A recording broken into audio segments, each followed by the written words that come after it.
감사하며 기도하옵나이다. 아멘. 오늘은요 여러분들하고 지난주에 이어서 하나님의 징계와 회복이라 하는 두 번째 말씀을 좀 같이 나누려고 합니다. 오늘 본문에 나오는 엘리바스는요 처음에는 욥이 참 귀한 분이었다라는 기억을 가지고 본문의 내용을 소개를 하고 있습니다. 하나님의 징계하심과 회복하심에 관한 말씀을 통해서 함께 은혜를 나누면서요 우리 자신을 한번 돌아볼 수 있는 기회가 되었으면 참 좋겠습니다. 오늘은 두 쪽으로 나누어서 설명을 드리겠는데 첫 번째는 하나님의 구원하심입니다. 하나님의 구원 계획에는 반드시 그 이유가 있는데 그 이유는 인류가 멸망을 원치 않는다는 겁니다. 성경 전체를 한마디로 요약한 성경 구절이 있는데 그 성경 구절이 요한복음 3장 16절입니다. 다 함께 한번 암송을 한번 해보겠습니다. 시작. 하나님이 세상을 이처럼 사랑하사 독생자를 주셨으니 이는 그를 믿는 자마다 멸망치 않고 영생을 얻게 하려 하심이라. 하나님께서 이 세상을 어떻게 사랑하셨는가? 독생 성자를 이 땅에 보내셨다는 겁니다. 그 독생 성자는 이 땅에 독특하고 특별한 방법으로 이 땅에 오셨는데 그 이유는 예수를 믿는 자마다 멸망치 않고 영생을 얻게 하려 하심이라. 그런 말씀이죠. 하나님이 택하신 백성은 반드시 구원의 반열에 세우신다는 사실을 믿으시기를 주의 이름으로 축원합니다. 멸망받을 수밖에 없는 인간에게 하나님의 은총을 나타내신 결과입니다. 미가 선지자의 말씀을 한번 읽어보겠습니다. 미가서 7장 7절 말씀입니다. 시작. 오직 나는 여호와를 우러러보며 나를 구원하시는 하나님을 바라보나니 나의 하나님이 나에게 귀를 기울이시로다. 아멘. 여호와를 우러러 바라보면요 나를 구원하시는 하나님을 바라보는 것이 되고 나의 하나님이 여러분과 저에게 귀를 기울이시고 들으신다는 그런 말씀입니다. 하나님의 은혜를 사모하는 심령들에게 구원을 베풀어 주시는 분이 우리 하나님이신 줄로 믿습니다. 제가 지난주에 몽골 지역의 한 교회를 방문했습니다. 한국 선교사님들이 만들어 놓은 교회라고 그러더라고요. 지원이 끊겼어요. 그 목사님이 아주 매우 난처하시더라고요. 한 25명 정도가 교회에 들어가니까 불이 켜지지 않는 거예요. 이유를 물어보니까 전기료를 못 내서 전기가 끊어졌다는 거예요. 그 가운데 예배를 드리는 가운데에 같이 동행했던 권사님께서 마음에 잔잔한 감동이 일으셔서 얼마면 전기를 다시 연결할 수 있냐 그러니까 한 50만 원 정도 된다는 거예요. 즉석에서 50만 원을 헌금을 해서 전달해 드렸습니다. 하시는 일이 뭐냐 그러니까 재소자들을 위한 사역 등등 일은 다양하게 하시더라고요. 아무리 일을 많이 계획할지라도 자금이 없으면 못하는데 그래서 같이 갔던 목사님 한 분이 매월 10만 원씩 보내드리겠습니다. 그리고 저희 선교회 측에서 다시 50만 원을 송금해 주겠다 그렇게 약속을 하고 왔습니다. 사랑하는 성도 여러분, 우리는 지금요 너무너무 좋은 환경에서 예배를 드리고 있는 거예요.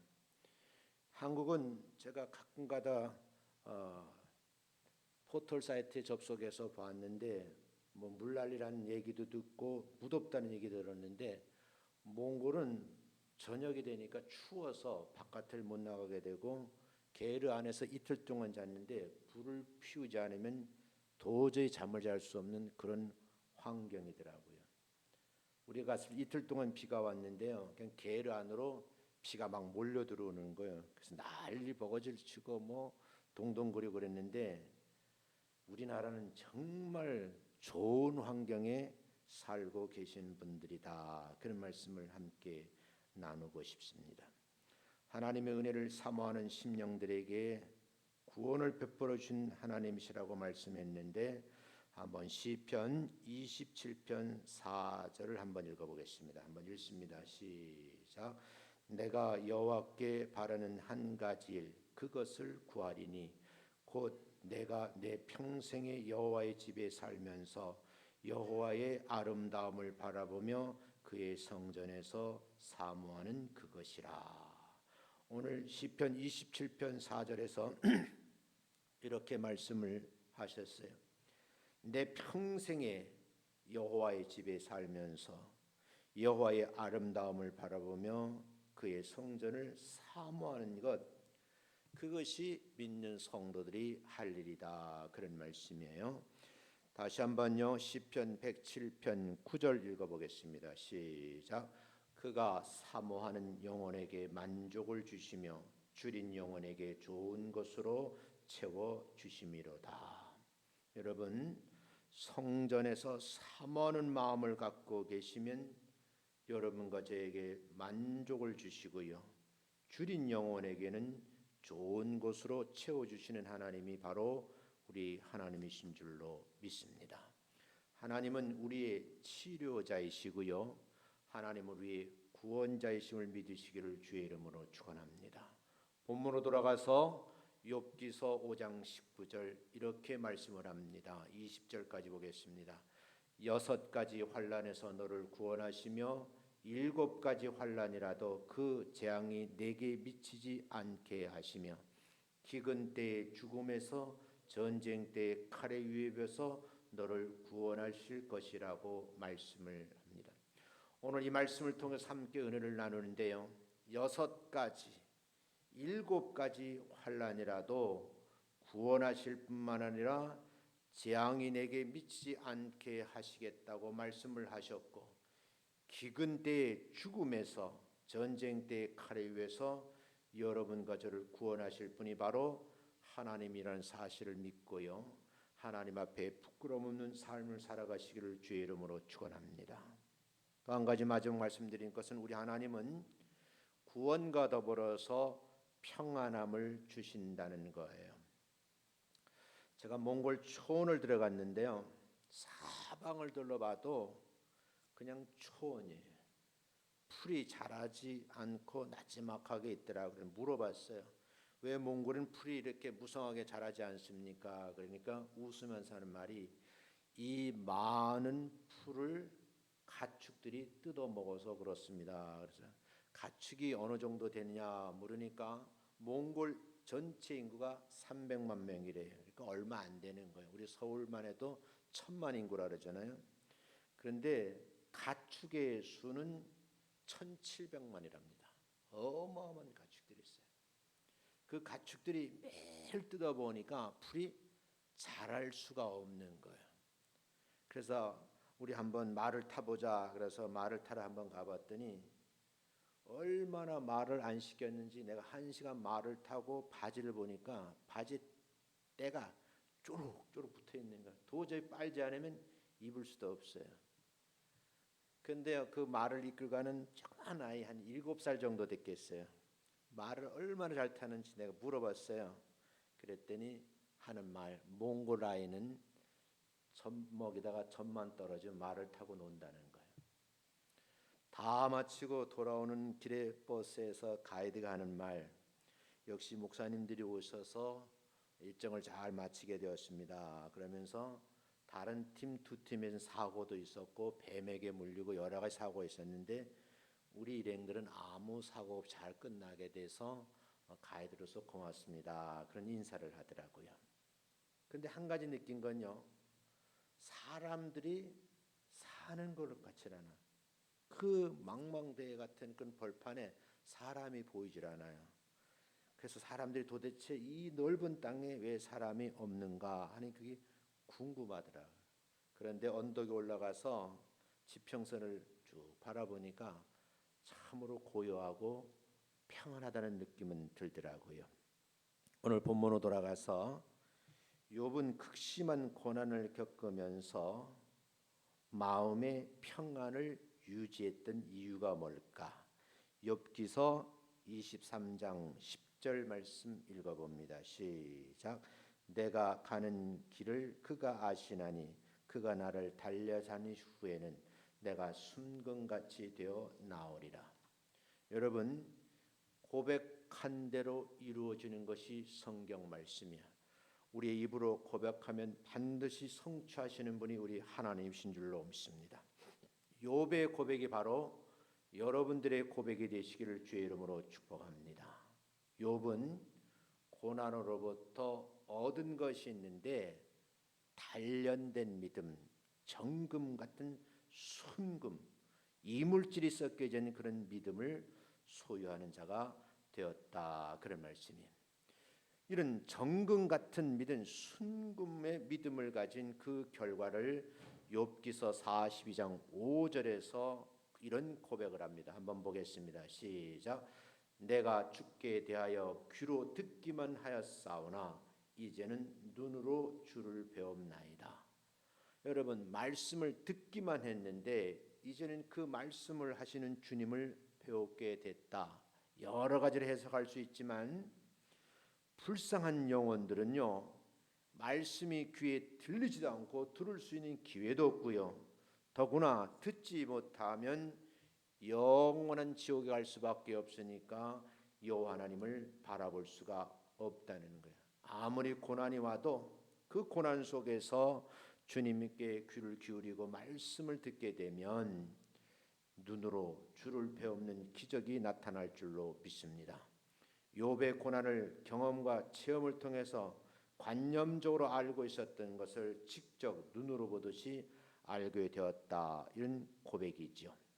한번 이 고백 후에 욥이 어떤 복을 누렸는가 성경은 소개를 합니다. 욥기서 4장 12절부터 17절까지입니다. 한번 읽어보겠습니다. 시작.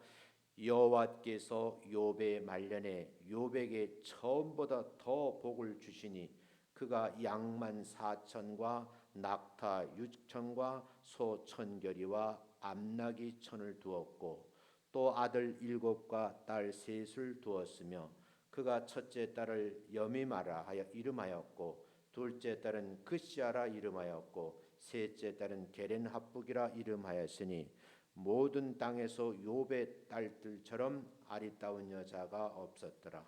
그들의 아버지가 그들에게 그들의 오라비들처럼 기업을 주었더라. 그 후에 욥이 140년을 살며 아들과 손자 4대를 보았고 욥이 늙어 나이가 차서 죽었더라. 성경 기록을 보면요, 욥이 4대를 보는, 그러니까 아들, 딸 통해서 손자까지 포함해서 4대의 자녀를 보고 나이가 차서 죽었더라. 그런 말씀이에요. 욥이 동방의 의인이라고 하는 부름을 받았지만요, 하나님의 시험을 잘 통과한 이후에는 후에 욥기서 42장에 우리가 흔히 아는 대로 처음보다 갑절의 복을 받아 누렸다는 그런 성경 말씀입니다. 이 말씀 속에서 엘리바스의 편에서 보면 아쉬움이 남습니다. 욥의 고난을 피상적으로 알고 그저 자기 식견으로 욥에게 이런 말 저런 말 했다는 겁니다. 엘리바스의 변론에서 배울 수 있는 내용도 있지만 또 우리가 한번 생각해 볼 필요 있는 그런 내용도 함께 있다. 그런 말씀이에요. 믿는 사람들을 하나님이 믿음을 가지고 있음에도 징계할 때가 있다는 겁니다. 왜 징계하실까요? 잘 되라고, 바르게 살라고 하는 부탁이 있죠. 부모님들이 자녀들을 키우면서 자기의 말을 통해서 상대방의 마음에 상처를 주거나 친구들에게 아픔을 주었을 때 꾸중을 하죠. 이후에 상으로 감싸주는 그런 경우를 볼 수 있습니다. 이번 일행 중에서 제가 많은 이야기를 한 분 목사님이 계셔요. 시간이 좀 있어서 이태준 선생님의 기념관이 설치되어 있더라고요. 거기 벤치에 앉아서 우연치 않게 얘기를 하게 됐어요. 한참 얘기를 하는데 그분이 이런 얘기를 하시더라고요. 나는 어렸을 때 마음의 상처를 많이 가지고 자랐습니다. 그 상처가 내가 평생 살아가는데 이렇게 괴롭게 할 줄은 참으로 몰랐습니다. 그런 얘기를 하시더라고요. 그 상처가 목사가 됐는데도 치유가 안 되니까 가족에게, 성도들에게 아픔을 준다는 말씀을 하면서 저에게도 하는 말이, 나와 같이 신학 공부를 하고 함께 했는데 다들 잘 나가는데 나는 왜 이런가 하고 자괴감을 느낀다고 그러더라고요. 제가 그분에게 그런 얘기를 했어요. 상대방을 비교하지 말고 하나님이 나에게 주신 것이 뭐가 있는 것을 잘 발견하고 그것을 개발해서 독특한 방법으로 주의를 하면 그것이 목사님을 위한 것이고 하나님 나라의 유익이 될 것입니다. 라는 그런 조언을 해 주었습니다. 사랑하는 성도 여러분, 욥은요 세 친구의 충고에도 불구하고 한결같은 건 뭐냐 하면 내가 여호와 하나님을 믿고 있는 것이고요, 징계하신 이후에 반드시 뭐요? 회복시켜 주시는데 그 회복하심을 나는 체험하고 싶다는 그런 내용입니다. 하나님께서도 죄를 지은 백성들에게 매를 트시기도 하고요, 징계를 하신답니다. 매를 맞을 때는 아프죠. 징계를 받을 때는 힘들죠. 그러나 그 과정을 반드시 통과하게 되면 회복시켜 주신다, 그런 말씀입니다. 하나님은 공의로 불신앙을 가진 자들을 징계를 하십니다. 하나님은 자기의 죄를 뉘우치고 회개하는 백성들을 품으시고 사랑으로 회복시켜 주시는 분인 줄로 믿습니다. 엘리바스는 이런 말을 함께 남겨놓았습니다. 전능자의 징계를 업신여기지 말라고 합니다. 하나님은 아프고 상하게도 하시지만 싸매 주시고 고쳐 주시는 분이라는 거지요. 징계를 달게 받는 자는 환난이나 기근과 전쟁에서 구원을 받을 수 있을 뿐만 아니라 자기가 머물건 장막 안에서 평안함을 누릴 뿐만 아니라 재산의 손실이 없고 자손의 수도 많아지며 장수하다가 무덤에 이르는 복을 누린다 하는 것이 본문의 말씀입니다. 저는 초원에서요 어느 한 집에 갔더니 가지고 있는 가축수가 몇 마리 정도 됩니까? 그러니까 1000마리 정도 된다 그러더라고요. 그런데 가축 우리가 보이잖아요. 이 친구들은 어떻게 살아갑니까? 그러니까 집이 없대요. 그러니까 아침 새벽에 일어나 보니까 비가 온 비를 다 들판에서 그대로 맞더라고요. 그런데 여름에야 괜찮죠. 7월, 8월, 9월 초순까지는 괜찮은데 벌써 8월 중순 되면 영하로 내려간대요. 이 가축들이 어떻게 삽니까? 그러니까 흩어놓지 않고 한 군데로 못 온다는구만요. 눈비를 다 맞으면서 그 기나긴 겨울을 견뎌내는데 그럼 먹이는 어떻게 줍니까? 그 눈이요 40cm, 50cm까지 쌓인대요. 다 가축들이 눈을 파헤치고 건초를 뜯어 먹는다고 그러더라고요. 나는요 그곳에서 돌아서면서 야, 가축으로 태어나도 대한민국에 태어나야지 몽골에 태어나면 안 되겠다, 그런 생각이 들더라고요. 얼마나 춥지. 근데 어느 정도로 춥습니까? 그러니까요 한겨울에는 40도에서 50도 내려간대요. 울란바토르 그 수도가 해발 1300m 고지에 있는 도시더라고 보니까요. 우리 제주도가 1500, 한라산이 1500 정도 되잖아요. 그러니까 거의 한라산 중턱 위에 있는 그런 수준의 땅이더라고요. 우리는 함께 보면서요 이 사람들에게 어떻게 복음을 전할까 정말 고민을 많이 했어요. 고민하고 돌아오면서 서로 얘기를 나누는데 우리가 1,500만 원을 전달하고 미국에서 300만 원, 본인이 한 6, 700만 원 한국에 벌은 돈으로 자기 땅에다 교회를 짓는데 40평 정도 짓는데 2,500만 원 들어간대요. 함께 얘기를 하는데 이 사람들이 성경을 몰라요. 목사님들하고 잠시 얘기를 해봤는데 정규 신학 공부를 하지 않아서 이 성경 66을 제대로 모르더라고요. 그래서 같이 간 분들하고 이분들에게 신학 재교육을 시키는 방법을 찾자. 그래서 오늘 아침까지 같이 카톡으로 문자를 주고받았는데 한 2,500만 원 정도 더 들여서 지금 40평을 60평으로 짓고 2층까지 지어서 그 지역에 흩어져 있는 교육자들을 좀 불러 모아서 계절 학기를 열어서라도 정말 성경 공부를 시켜야 되겠다 하는 그런 생각으로 의견 일치도 돌아왔습니다. 사랑하는 성도 여러분, 징계도 있거니와 회복해 하시는 하나님의 은혜를 생각하시면서 이 한 주간도 승리하시기를 주의 이름으로 축원합니다. 기도하겠습니다. 하나님 아버지,